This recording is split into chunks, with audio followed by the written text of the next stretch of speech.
Good afternoon. If you are watching this video, you must be one of Ms. Sanders' students at Robinson Community College. And what you see on the screen are 3 different examples of what we call day books. If you remember on the first day of class, I told you that you needed to have a composition book so that you can construct your day books, so you can build your day books. These essentially are your notebooks, but with a twist. If you've ever done any scrapbooking or you know anything about scrapbooking, you can think of your day book as a scrapbook.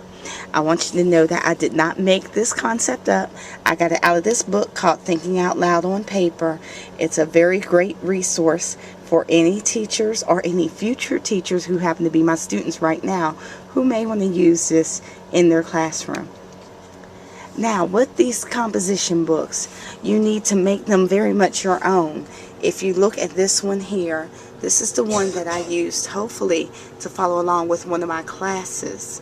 And as you see on the side, there are tabs, and there's also date information and my name on the front, so I know that indeed that's my composition book. That's my day book for that class. Next to it is the one that I shared with you in class, most likely.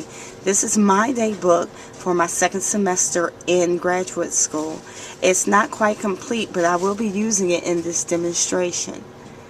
And this here is an incomplete day book where I do have 2 sections off, but I'll be using this particular day book for the demonstration.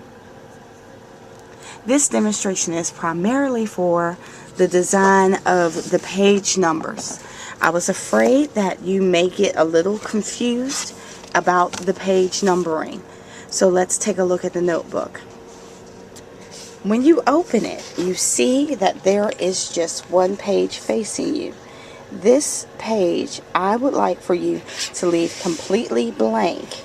And as you leave it completely blank, I just want you to flip the page just like this.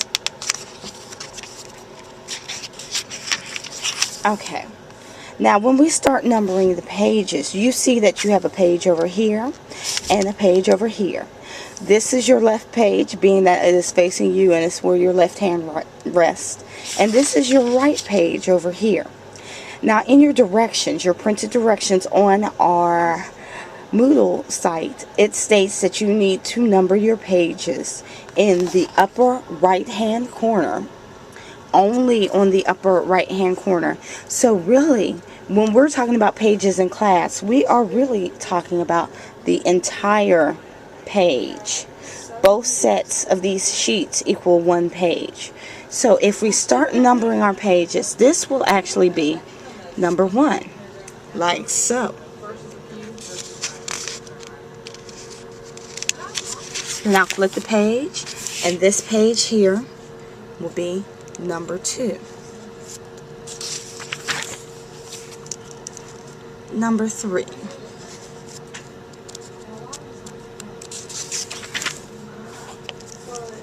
Number 4.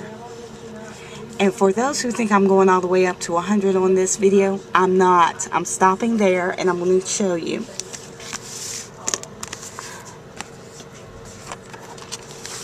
The book that I already have ready, and it's already numbered to 100. So now that you have your page numbering, then you may ask yourself, well, what am I to do? If you look at your day book directions, you have directions for specific sections.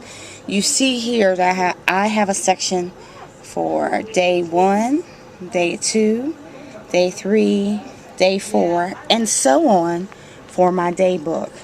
Now, you will not have sections for your days, but you have preordained sections that I gave you for your day book. You need to look at the written directions on your Moodle site to see what those sections are and follow those sections carefully. Also notice that I use tabs. You can also use Post-its. That would be completely and totally up to you. If you have any questions, please feel more than free to call me or email me.